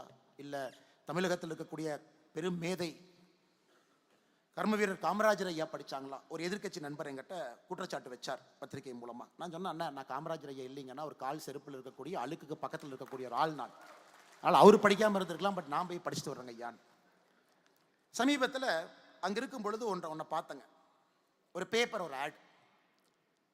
அன்னை தமிழ்நாட்டை ஆள பிறந்தவரே, ஆரியம் வென்ற திராவிட திருமகனே, இளைஞர்களின் எழுச்சி நாயகனே, ஈடு இணையற்ற வெற்றி சரித்திரமே, உடன் பிறப்புகளின் உயிரோவியமே, ஊருலகம் மெச்சும் கொள்கை வீரனே, எல்லாருக்குமானவரே, ஏற்றம் தரும் நாயகரே, ஐந்தெழுத்து மந்திரமே, ஒட்டுமொத்த தமிழர்களின் நம்பிக்கையே, ஓய்வறியா உழைப்பின் திராவிட தலைமுறையே, ஔதாரியம் நிறைந்தவரேன். சரி, வழக்கமா திமுக யாரோ ஆடு போடுறாங்க, இது வழக்கமா. யாரப்ப அந்த ஆடு கொடுத்தான்னு பார்த்தா அண்ணன் பிடிஆர் பழனிவேல் தியாகராஜன். அப்புறம் நான் கேட்டேன், இதுக்கு தான் அமெரிக்காவில் படிக்க போனீங்களான்னு. இன்னைக்கு என்ன ஆயிருக்குனாங்க, சில அரசியல் அறிவாளிகளை கூட அடிமைவாதிகளாக மாற்றக்கூடிய அரசியல் இருக்கும்போது நல்லா நான் வச்சுக்கணும். அறிவாளிகள் கூட அடிமையாக இருந்தால் மட்டும்தான் இங்கே அரசியல் செய்ய முடியும் என்கின்ற நிலைமை இன்னைக்கு தமிழ்நாட்டில் வந்துருச்சு. அண்ணன் பிடிஆர் அவர்கள் நான் குறைய சொல்லிங்க, மெத்த படித்தவர், பெரும் நிறுவனத்தில் பணி செஞ்சவர், கண்டிப்பாக தமிழகத்தினுடைய ஃபினான்ஸ் மினிஸ்டராக இருந்தாங்க, ஐடி மினிஸ்டராக இருந்தாங்க, எந்த குறையும் சொல்லிங்க. எக்ஸ்ட்ரீம்லி ஒரு காம்பிட்டன்ட் ஒரு ஹியூமன் பீயிங். அச்சீவ்மெண்ட் நிறையா இருக்குது, குடும்பம் அது போன்ற, அப்பா அந்த மாதிரி. இன்னைக்கு உண்மையை சொல்ல வேண்டும் என்றால் பிடிஆர் பழனிவேல் தியாகராஜன் அவர்கள் சொந்த தொகுதியில் பணம் கொடுக்காம ஜெயிக்கிறார். அது உண்மை, அது பாராட்டு, அவரை பாராட்டு. மாற்று கட்சியாக இருந்தாலும் மாற்று சித்தாந்தம் இருந்தாலும் கூட பணம் கொடுக்காம ஒரு மனுஷன் எலெக்ஷன் ஜெயிச்சுட்டு வர்றாருன்னா பிடிஆர் ஜெயிக்கிறார். அதெல்லாம் அந்த பிளஸ் மார்க்லாம் நம்ம போட்டுடலாங்க. ஆனால் மைனஸ் மார்க் பாருங்க, அவரையும் இது போன்ற எழுத வைத்திருக்கிறார். அவரையும் இது போன்ற, அவருக்கும் உதயநிதி ஸ்டாலினுக்கும் தராஸ் தட்டில் உட்கார வச்சு கம்பேர் பண்ண. அதனால் தயவு செய்து இதை நான் ஒரு அரசியல் மேடையாக நான் பயன்படுத்துறேன்னு தவறாக நினைச்சுக்காதீங்க. உள்ள இருக்கக்கூடிய உந்துதலை சொல்லுகின்றேன். ஒரு இளைஞன் இங்க இருக்கிறாங்க, வெளியே நிற்கிறாங்க. ஒரு நடுத்தர குடும்பத்தில், விவசாய குடும்பத்தில் அந்த இளைஞன் பிறந்திருக்கின்றான், சகோதரன் சகோதரி. அரசியலுக்கு வர வேண்டும் என்கின்ற ஆசை அந்த குழந்தைக்கு இருக்குன்னா, அமெரிக்கா இங்கிலாந்துலாம் 2 ரூட்டுங்க. படிச்சு மேலே போய் உன்னை சாதிச்சு அரசியலுக்கு வரலாம். 90% அந்த ரூட்டில் தான் வருவாங்க. 90% பெர்ஃபார்மன்ஸ் பாலிடிக்ஸ் படிப்பாங்க, ஒரு வேலை பார்ப்பாங்க, பேர் வாங்குவாங்க. ஒரு காலகட்டத்திற்கு பிறகு அரசியலுக்கு வர வேண்டும், மக்களுக்கு சேவை செய்யணும், இந்த ரூட். ஆனால் தமிழ்நாட்டில் பார்த்தீங்கன்னா இந்த ரூட்டு பொய் என்பதை நாம் தொடர்ந்து ஊர்ஜிதம் செய்து கொண்டிருக்கின்றோம். அடிமையாக ஒருத்தவங்களுக்கு ஜால்ரா போடணும், அவர்கள் நல்லவர்கள்னு சொல்லணும், இது போன்ற மந்திரமே நாயகரே இந்த மாதிரிலாம் எழுதணும். அதனால் இதையும் கூட நடுத்தர மக்கள் நீங்க கேள்வி கேட்கணுங்க. நடுத்தர மக்கள் கேள்வி கேட்கணும். இன்னைக்கு இருக்கக்கூடிய அரசியல் அறிவாளிகளை கூட அடிமைவாதிகளாக மாற்ற ஆரம்பித்தால் இந்த அரசியல் எங்க போய் நிற்கும்? இன்னைக்கு ஆனந்த் ரங்கநாதன் ஐயா சொன்னாங்க, எனக்கும் பிடிஆர் அவர்களுக்கும் 1008 கருத்து வேறுபாடுகள் இருக்குங்க. அதெல்லாம் ஒரு பக்கம் விடுங்க. 1008 கருத்து வேறுபாடுகள் இருந்தாலும் அவருடைய சித்தாந்தத்தில் அவர் உட்கார்ந்துருக்கார். இன்னைக்கு ஒரு அரசியல் கட்சிக்குள்ள புது எனர்ஜி வேணும்னு நீங்க நினைச்சீங்கன்னா இது போன்ற மனிதர்கள் மட்டும்தான் ஒரு புது எனர்ஜியை கொடுக்க முடியும். இன்னைக்கு அவங்க நிலைமை, அடுத்து உதயநிதி ஸ்டாலின் அவர்கள் வர வேண்டும் என்றால் நாம் வர வேண்டும் என்பதற்காக எப்படியெல்லாம் மாறிட்டாங்க பாருங்க.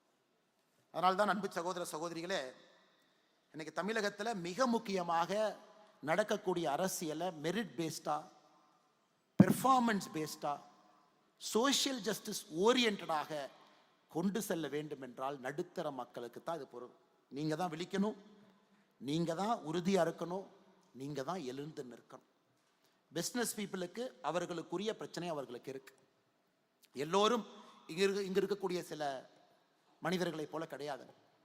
ஒரு பிஸ்னஸ் மேன் பொலிட்டிக்கல் ஸ்டாண்ட் எடுத்தா கரண்ட் வராது, தண்ணி வராது, ஹெல்த் இன்ஸ்பெக்டர் வந்து செக் பண்ணுவார், ப்ராடக்ட் வெளியே போகாதுங்க. எந்த அரசியல் கட்சியாக இருந்தாலும் பந்தாடி விடுவார்கள். பிஸ்னஸ் மேன் ஒரு பொலிட்டிக்கல் பொசிஷன் எடுக்க முடியாது. சில பேர் எடுக்கிறாங்க, அது அவர்களுடைய தார்மீக அந்த பவர். கீழ்த்தட்டு மக்கள் அவங்களுக்கு பொலிட்டிக்கல் பவர் என்ன போய் சேரலைங்க. அவர்களுக்காகத்தான் இவ்வளவு போராட்டம் நடக்குது. அவர்களுக்கு அரசியல் கைக்கு போகும் பொழுது ஒரு அதிகாரம் வரும். அண்ணல் அம்பேத்கர் அவர்கள் சொன்னது போல, படிப்பை விட அரசியல் எப்ப கைக்கு போகுதோ அன்னைக்குத்தான் கீழ்த்தட்டில் இருக்கக்கூடிய மக்கள் விழித்திருவார்கள். இன்னும் பொலிட்டிக்கல் பவரே போகாம இருக்கு. இன்னைக்கு அதை மாற்ற முடியும் என்று நீங்க நினைச்சீங்கன்னா மிடில் கிளாஸ் மட்டும்தாங்க நடத்தும். மாத சம்பளம் வாங்குகின்றோம் உண்மைதான், கடுமையாக உழைக்கின்றோம் உண்மைதான், நமக்கு நம்ம வேலையை பார்க்கறதுக்கே நேரம் இல்லை உண்மைதான், கிடைக்கிறதே ஒரு வீக்கெண்டுங்க, அதுலேயும் வாய்ஸ் ஆஃப் கோவில் வந்து உட்கார வச்சுட்டீங்க உண்மைதான், எனக்கு என்னை பற்றி யோசிப்பதற்கே நேரம் இல்லை, நாட்டை பற்றி எங்க யோசிக்கணும் உண்மைதான். அதிலும் நீங்க மனசு வச்சு ஒரு சின்ன விஷயத்தை குறிப்பெடுத்து நீங்க பார்த்தீங்கன்னா நம்முடைய அரசியல் மாற ஆரம்பிக்கும். அதற்குத்தான் இந்த வாய்ஸ் ஆஃப் கோவை போன்ற சாமானிய மனிதர்கள் ஒன்றாக இணையக்கூடிய இது போன்ற நிகழ்வை நாம என்கரேஜ் பண்ணணுங்க, அவங்களை ஆராதிக்கணும், ஆமோதிக்கணும். ஏன்னா இதே மேடையில் நான் இருக்கும் பொழுது ஆனந்த் ரங்கநாதன் அவர்கள் பாரதிய ஜனதா கட்சியை பற்றி கிரிட்டிசைஸ் பண்ணாங்க. Fair enough, no problem. உங்க பார்வையில் நாங்கள் செய்யக்கூடிய ஒரு விஷயம் தவறு நினைக்கிறீங்களா, தயவு செஞ்சு சொல்லுங்க. உங்க பார்வையில் நாங்கள் செய்யக்கூடிய 10 விஷயங்கள் சரி நினைக்கிறீங்களா, தயவு செஞ்சு சொல்லுங்க. அதற்குத்தான் இந்த மேடை இருக்க வேண்டும் என்று கோயம்புத்தூர் பாராளுமன்ற தேர்தலுக்கு பிறகு ஆசைப்பட்டோம். அது இன்னைக்கு நடந்துகிட்டு இருக்கு. தொடர்ந்து இது போல நீங்க முன்னாடி எடுத்துட்டு போகணும். இன்னைக்கு ஒரு தார்மிக் ஃபங்க்ஷன்ல வந்து நான் தர்மாவை பத்தி பேசாம போனா ரொம்ப தவறா போயிடும். இன்னைக்கு இங்கிலாந்துல இருக்கக்கூடிய ஒரு மியூசியமுக்கு போங்க. Museum of natural history London. எவ்வளவு வச்சிருப்பாங்க ஒரு மியூசியம், எவ்வளவு பொருள் உள்ள இருக்கும் யாராச்சும் ஒருத்தர் சொல்லுங்கண்ணா. ஒரு மியூசியம் ஆஃப் நேச்சுரல் ஹிஸ்டரி எவ்வளவு இருக்குங்கண்ணா? எவ்வளவு ஒரு மியூசியத்துக்குள்ள எவ்வளவுதான் அடைக்க முடியும்? 2000, ஒரு 10,000, 1,00,000. மியூசியம் ஆஃப் நேச்சுரல் ஹிஸ்டரி லண்டன்ல பாத்தீங்கன்னா 67 லட்சம் பொருள் வச்சிருக்கான். 6.7 மில்லியன், 67 லட்சம், 6.7 மில்லியன். அது பாத்தீங்கன்னா டைனோசர்னுடைய போன்ல இருந்து ஆரம்பிச்சு பூமிக்குள்ள முதல்ல வந்த மெட்ராய்ட்ல இருந்து இந்தியாவிலிருந்து கடத்தப்பட்ட பொருள் இருந்து எல்லாம் சேர்த்துனீங்கன்னா 67 லட்சம், 6.7 மில்லியன். பெரிய பெரிய மியூசியம், அஸ்மோலியன் மியூசியம் ஆக்ஸ்போர்ட் 2 மில்லியன், 20 லட்சம். பிட்ஸ் ரிவர் மியூசியம் நாகால நம்முடைய ஊர்ல இறந்து போன ஒருத்தருடைய மண்டை ஓட்ட அங்கே பார்க்கறதுக்காக டிஸ்பிளே பொருளாக வச்சிருக்கிறாங்க. நாகா ட்ரைபுனுடைய ஒரு மண்டை ஓடு. கேட்டால் 200 வருஷத்துக்கு முன்னாடி நாங்கள் அங்கே எடுத்தோம் பாருங்க. ராபர்ட் கிளைவ் இந்தியாவையே சூறையாடினவர். ஏன் தாஜ்மஹாலை தனித்தனியாக பிரித்து இங்கிலாந்து எடுத்துட்டு போன ஐடியாவும் போட்டவர். அவருடைய பெயரில் இருக்கக்கூடிய கிளைவ் மியூசியத்துக்கு போங்க, அங்கே 46,000 பொருள் வச்சிருக்காரு. எதுக்காக இது சொல்றாங்க? இன்னைக்கு நம்முடைய பாரம்பரியம் உலகம் முழுவதும் சிதறி கிடக்குதுங்க. சிதறி கிடக்குது. முன்னோர்கள்லாம் சிதறி கிடக்குறாங்க. அதையெல்லாம் போய் ஒரு சாதாரண மனிதனாக அங்க போய் நம்ம பார்த்தோம் அப்படின்னாங்க, நம்முடைய வயிறு பற்றி எரியும். எல்லாம் நம்முடைய முன்னோர்கள், நம்முடைய கலாச்சாரம், நம்முடைய பாரம்பரியம். நமக்கு தெரியாதுங்க நாம் எப்படி வாழ்ந்தோம் அப்படி. அந்த ஈஸ்ட் இந்தியா கம்பெனியும் அந்த பிரிட்டிஷ் சாம்ராஜ்ய மனிதர்களும் அந்த 200-300 வருஷத்துல மொத்தமா இதெல்லாம் டிராஃபி எடுத்துட்டு போயிட்டாங்க. நம்முடைய விநாயகர் சிலை சில வீட்டுல அலங்கார பொருளாக ரிசப்ஷன்ல இருக்கு. திருமங்கை ஆழ்வார் இப்போ இந்தியாவுக்கு ஒன்று திரும்ப வருதுங்க, ஆஸ்மோலியத்துல இருந்து. அது என்னன்னே தெரியாம ஒரு கண்காணிப்பு கேஸ்ல போட்டு வச்சிருந்தாங்க. காஞ்சிபுரம் கோவில்ல இருந்து திருடப்பட்ட திருமங்கை ஆழ்வார். இன்னைக்கு மிக மிக முக்கியமான ஒரு விஷயம், நம்முடைய கலாச்சாரத்தை நாம் மீட்டெடுக்க வேண்டும் என்றால், ஒன்று நம்முடைய கலாச்சாரத்தை பத்தி நம்ம தெரிஞ்சுக்கணுங்க, நம்பர் 1. இரண்டாவது, உலகம் முழுவதும் இருக்கக்கூடிய நம்முடைய கலாச்சாரம் சார்ந்த வேர்களை திரும்ப கொண்டு வரணும். இன்னைக்கு பெருமையாக ஒரு பாரதிய ஜனதா கட்சியினுடைய தொண்டனாக நாம் எல்லோரும் சொல்ல முடியும், மோடி அவர்கள் அதை செய்து காட்டி கொண்டிருக்கின்றார்கள் என்று பெருமையா சொல்லலாம். நான் ஏதோ மோடி அவர்கள் கட்சியை சார்ந்தவன் அதனால் நான் சொல்றேன், உங்களுடைய கிளாப்ஸுக்காக சொல்றேன், அப்படி கிடையாதுங்க. 2014க்கு பிறகு கடந்த 10 ஆண்டுகளில் பாரத பிரதமர் நரேந்திர மோடி அவர்கள் உலகம் முழுவதும் நம்முடைய கலாச்சார விழுமியங்கள் பொருட்கள் என்ன இருக்குதோங்க, 640 பொருட்களை நம்ம கொண்டு வந்திருக்கோம். 640. அமெரிக்கால இருந்து மட்டும் 578, ஆஸ்திரேலியால இருந்து 39, இங்கிலாந்துல இருந்து 12, இது போன்ற எல்லா நாட்டில இருந்து 640 தனித்தனி பொருட்களை கொண்டு வந்திருக்கோம். 2004 2013 வரை ஆட்சியில் இருந்தவர்கள் நம்முடைய நாட்டிற்கு திரும்பி கொண்டு வந்த கலாச்சார பொருள் 1. 1970 2004 வரை ஆட்சியில் இருந்தவர்கள் நாட்டிற்கு திரும்பி கொண்டு வந்தது 3. கணக்கு போட்டு பாருங்க. 1970 2014 வரை ஆட்சியில் இருந்தவர்கள் வெளிநாட்டில் இருக்கக்கூடிய நம்முடைய கலாச்சார விழுமியங்களை திரும்ப நாட்டுக்குள்ள கொண்டு வந்தது 4. 2014 24 வரை நாம் கொண்டு வந்திருக்கக்கூடிய பொருட்கள் 670. இதுதாங்க டிஃபரன்ஸ். ஆனா இன்னும் லட்சக்கணக்கான பொருட்கள் இருக்குது, இன்னும் லட்சக்கணக்கான பெயின்ஸ்டேக்கிங் ஒர்க். பிரிட்டன்ல இருந்து எதுவுமே நீங்க கொண்டு வர முடியாது. கேட்டா ஒரு சட்டம் வச்சிருக்கான், பிரிட்டிஷ் மியூசியம் ஆக்ட் 1963. ஒரு மியூசியத்துக்குள்ள ஒரு பொருள் இருந்தால் மியூசியத்துக்கு தான் சொந்தம். அது திருடு போன பொருள் நீங்க ப்ரூவ் பண்ணால் திரும்ப கொடுக்க மாட்டோம். இந்தியாவிற்கு வந்திருக்கக்கூடிய அந்த 11ம் மோடி அவர்கள் தலையிட்டு பிரைம் மினிஸ்டர் தன்னுடைய பர்சனல் டிஸ்கிரிஷன்ல அந்த 11 பொருளும் கொடுத்திருக்காங்க. அமெரிக்காவுடைய முன்னாள் அதிபர் ஜோ பிடனும் பாரத பிரதமர் நரேந்திர மோடி அவர்களும் 2022 கல்ச்சரல் ப்ராப்பர்ட்டி அக்ரிமெண்ட் கையெழுத்து போட்ட பிறகு அமெரிக்காவிலிருந்து கிட்டத்தட்ட 640 இந்தியாவுக்குள்ள வர ஆரம்பிச்சிருக்கு. இன்னைக்கு இது போன்ற அமைப்புகளில் இளைஞர்கள் இங்க இருப்பீங்க. இதை ஒரு வேள்வியா நீங்க எடுத்துக்க. இளைஞர்கள் யாராச்சும் இருக்கீங்க, உங்களுக்கு இதில் ஆர்வம் இருக்குன்னா வேள்வியா எடுத்துக்க. Hunt for our artefacts. Belgium, France, Italy, Spain, America, England எங்க இருந்தாலும் நீங்க ஒரு வேள்வியாக எடுத்து திரும்பி கொண்டு வர்றதுக்கு நீங்க நில்லுங்க முன்னாடி. இன்னைக்கு ஆஸ்மோலியன் மியூசியம், ஆக்ஸ்போர்ட் பல்கலைக்கழகம் ஒரு தனி மியூசியமே நடத்துறாங்க. ஆஸ்மோலியன் மியூசியம்ல நான் போய் பார்க்கும்போது ஒரு ஆக திருமங்கை ஆழ்வார் அற்புதமா அந்த சிலை இருந்துச்சு. என்கிட்ட சொன்னார் அந்த மியூசியமோட கியூரேட்டா, இதாங்க இந்தியாவுக்கு திரும்ப கொடுக்குறோம், ஒரு சின்ன ஒரு அக்ரிமெண்ட்டுக்காக பெண்டிங்ல இருக்கு. திருமங்கை ஆழ்வார் நான் சொன்னீங்க, எங்க காஞ்சிபுரத்து கோயிலுங்க அது. அதை இந்தியா பிரைடு ப்ராஜெக்ட் என்கின்ற அமைப்பு, அருமை சகோதரர் எஸ் விஜயகுமார்னு ஒருத்தர் இருக்கார். அந்த டீம் பார்த்தீங்கன்னா ஒரு பொருளாக கண்டுபிடிச்சு ஃபோட்டோ எடுத்து தமிழ்நாட்டில் இந்தியாவில் எஃப்ஐஆரை செக் பண்ணி எங்கே திருட்டு போச்சுங்கிற ப்ரூஃபை மேட்ச் பண்ணி இந்த கோயிலில் இருந்த ஃபோட்டோவும் அதுவும் ஒன்று அந்த ப்ராவினன்ஸ் எஸ்டாப்ளிஷ் பண்ணி கடுமையாக போராடி ஒரு பொருளை கண்டுபிடித்த பிறகு இந்திய அரசுக்கு தெரிவித்த பிறகு நாம் அதை வாங்கிட்டு வரோம் நாட்டில் இருந்து. இப்போ திருமங்கை ஆழ்வார் ஆஸ்மோலியன் மியூசியத்திலிருந்து இன்னும் ஒரு 2-3 மாதங்களில் தமிழ்நாட்டு காஞ்சிபுரத்துக்கு ஜம்முன்னு திருமங்கை ஆழ்வாருடைய வரவு எங்கே இருக்கு. அதனால் இதை நீங்கள் மறந்துடாதீங்க. நம்ம ஏதோ பெரிய விஷயங்களை பேசினாலும் கூட இங்க இருக்கக்கூடிய நம்முடைய இளைஞர்கள் இது ஒரு வேள்வியா நீங்க எடுத்துக்கணும். கலாச்சாரத்தை மீட்டு கொண்டு வருவது, இங்க இருக்கக்கூடிய கலாச்சாரத்தை பேணி காட்பது, இரண்டையும் நீங்க செஞ்சா மட்டும்தாங்க அடுத்த தலைமுறைக்கு நாம் நேற்றிலிருந்து பேசக்கூடிய சனாதன தர்மமாக இருக்கட்டும், நேற்றிலிருந்து பேசக்கூடிய நம்முடைய அந்த மண்ணினுடைய தன்மையாக இருக்கட்டும், அடுத்த தலைமுறை இன்னும் 1000 ஆண்டுகள் கழிச்சு இன்னொருத்தருக்கு தெரியும்னாங்க நம்முடைய முன்னோர்கள் எப்படி வாழ்ந்தாங்க அப்படிங்கிறது நீங்க சொன்னா மட்டும்தான் அவர்களுக்கு தெரியும். இல்லை என்றால் நிச்சயமாக அவர்களுக்கு தெரிவதற்கு வாய்ப்பு இல்லை. அதனால் இதையும் செய்யணும், அரசும் செய்யுது. அரசுனால எல்லாத்தையும் செய்ய முடியாதுங்க. தனி மனிதர்களுடைய ஒத்துழைப்பு, தனி மனிதர்களுடைய ஈடுபாடு வேண்டும் கலாச்சார பொருட்களை திரும்பி கொண்டு வருவதற்கு.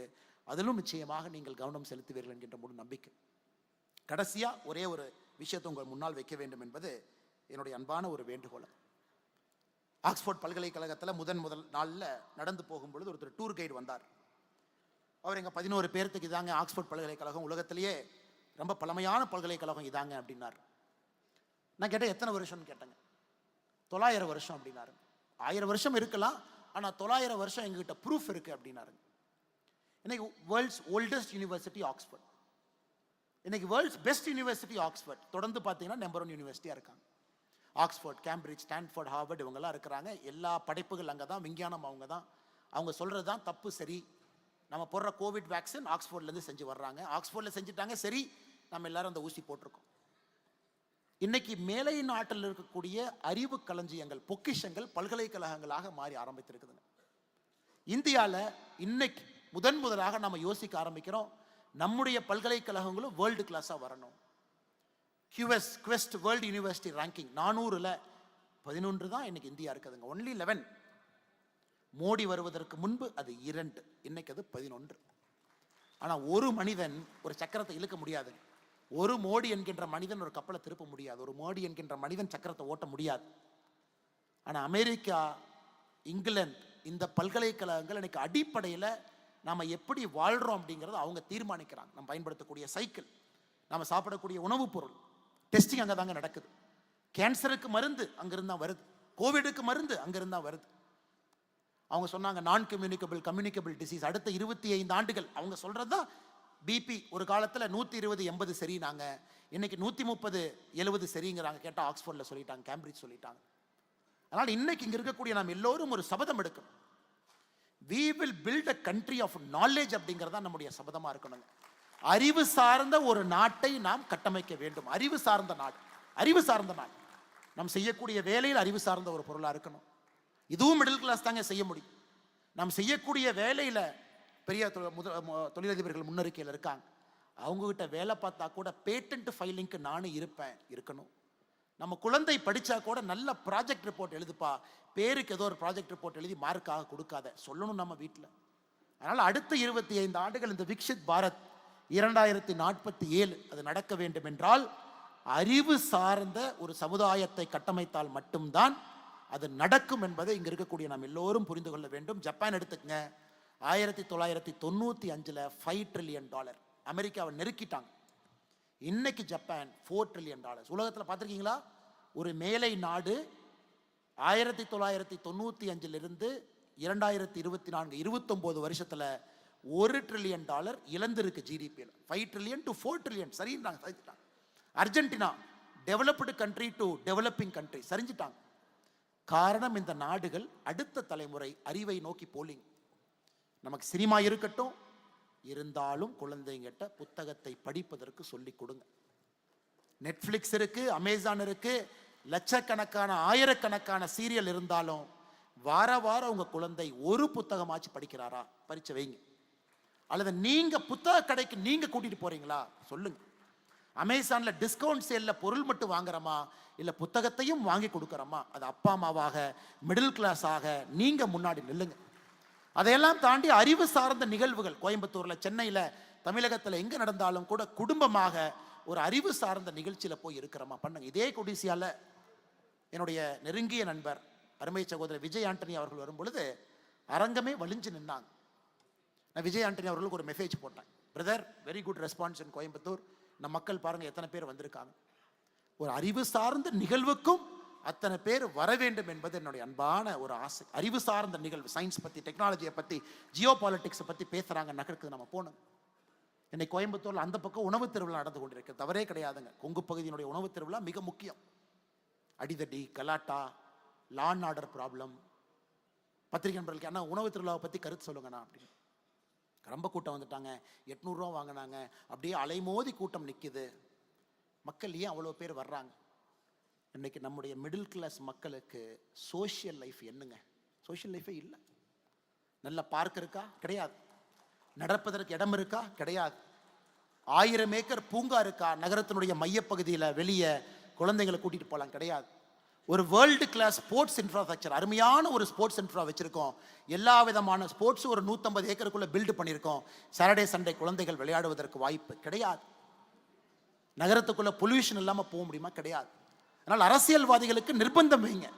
இதை கொடுக்குறேன் அதை கொடுக்குறேன்னு சொல்றீங்களே, நாங்கள் நன்றாக வாழ்வதற்கு என்ன கொடுக்குறீங்கன்னு நீங்க கேளுங்க. இது ரொம்ப முக்கியம். அதுவும் சோகால் மிடில் கிளாஸ் தாங்க கேட்க முடியும். So called middle class. நீங்க எடின்பரா போங்க, எடின்பரா போங்க. 1700 ஒரு சட்டம் போட்டு பப்ளிக் பாத்வே, பப்ளிக் பார்க்க உருவாக்கணும்னு 1700 சட்டம் போட்டிருக்கான். 1700 எடின்பராலிங்க.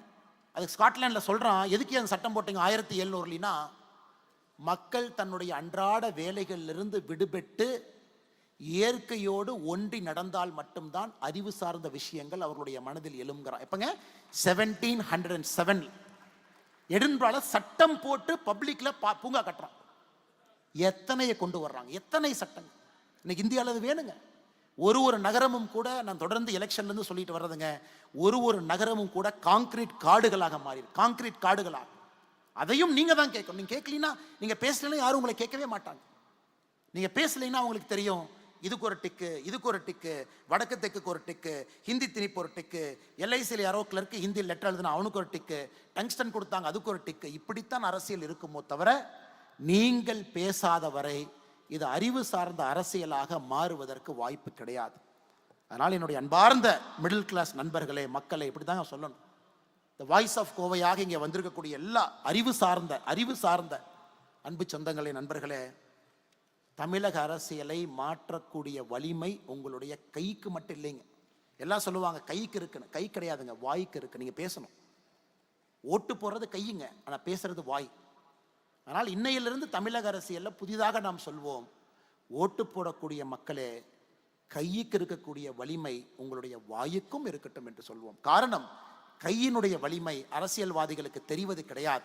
ஓட்டு போட்ட பிறகு தெரியும். ஆனால் நீங்கள் பேச ஆரம்பிக்கணும். அதற்கு இது போன்ற ஒரு ஃபோரம், இது போன்ற அமைப்புகள், இது போன்ற ஒரு நல்ல ஒரு மக்கள் கூடியிருக்கக்கூடிய சந்தர்ப்பத்தில் வேறு வேறு கருத்துக்கள் பேசக்கூடிய மக்கள் மேடையின் மீது வந்து பேசுங்க, கிரிட்டிசைஸ் பண்ணுங்க, தைரியமாக பேசுங்க, நல்லது சொல்லுங்க, கெட்டது சொல்லுங்க, கோவைக்கான விஷன் சொல்லுங்க, இந்தியாவுக்கான விஷன் சொல்லுங்க, என்ன வேண்டும் என்று சொல்லுங்கள். நிச்சயமாக அது நடக்கும். காரணம், அரசியல்வாதிகள் தான் ஸ்மார்ட்டஸ்ட் பொலிட்டிக்கல் அனிமல். காட்டில் வந்து யானை ஷார்ப்பு கிடையாதுங்க, அரசியல்வாதி தான் ஷார்ப்பு.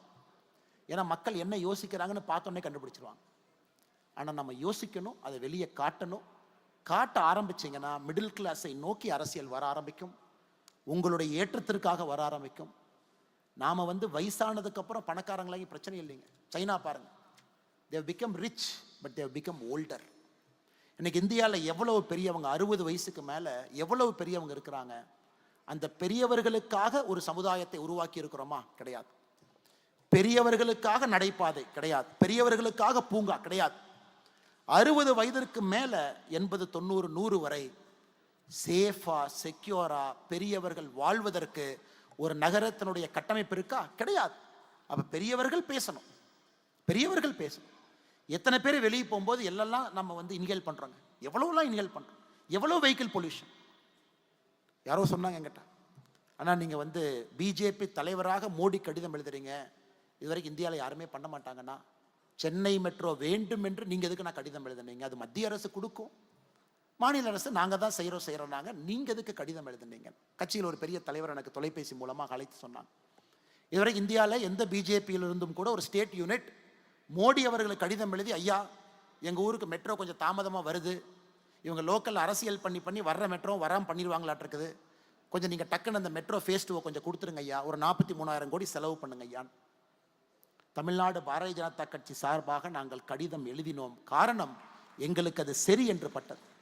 மோடி அவர்களும் ஒரு வாரத்தில் சென்னை ஃபேஸ் 2 மெட்ரோவை மத்திய அரசு ப்ராஜெக்டை அனௌன்ஸ் பண்ணீங்க, 43,000 கோடி ஒதுக்கினாங்க.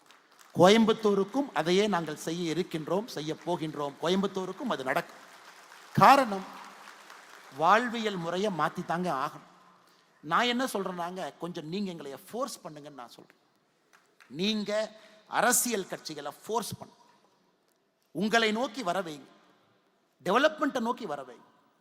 குறிப்பாக உங்களுடைய வாழ்வியல் முறையில் உங்கள் வாழ்க்கை நன்றாக இருப்பதற்கு என்ன தேவையோ அதை நோக்கி கொண்டு வருவதற்கு அரசியல் கட்சிகளை தள்ளுங்க.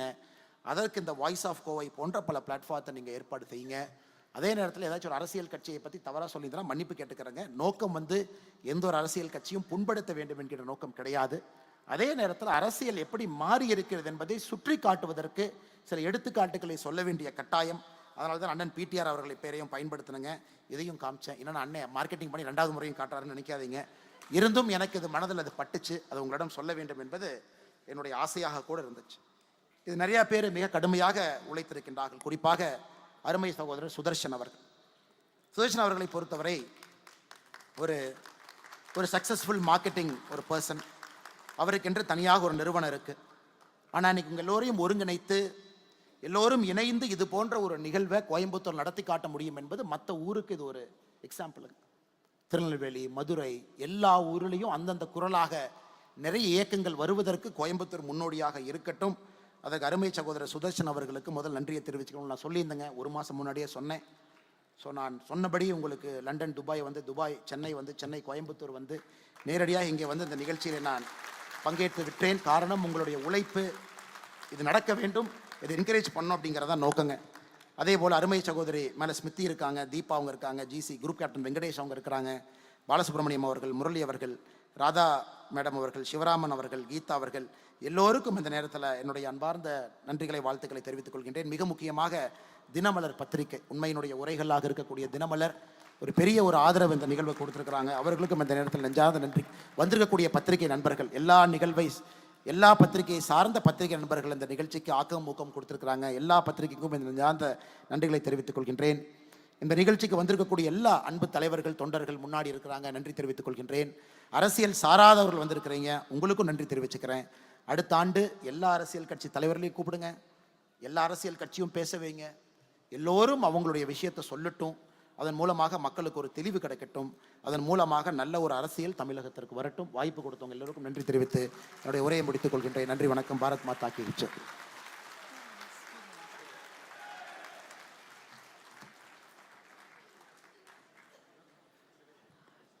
இன்னும் ஒரு 2 நிமிஷம் எல்லாரும் அமர்ந்திருக்குமாறு கேட்கிறோம். நாட்டுப்பண்ணோட நிகழ்ச்சி நிறைவடையும். அது வரைக்கும் அனைவரும் அமர்ந்திருந்து நிகழ்ச்சியை நடத்தி தருமாறு அன்போடு கேட்டுக்கொள்கிறோம்.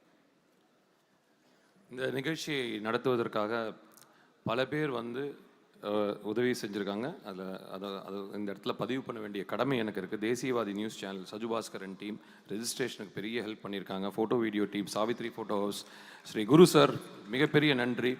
Light and sound V K Das, Sabari, creative and design I brands, Jai, catering 2 நாட்களாக அருமையாக உணவு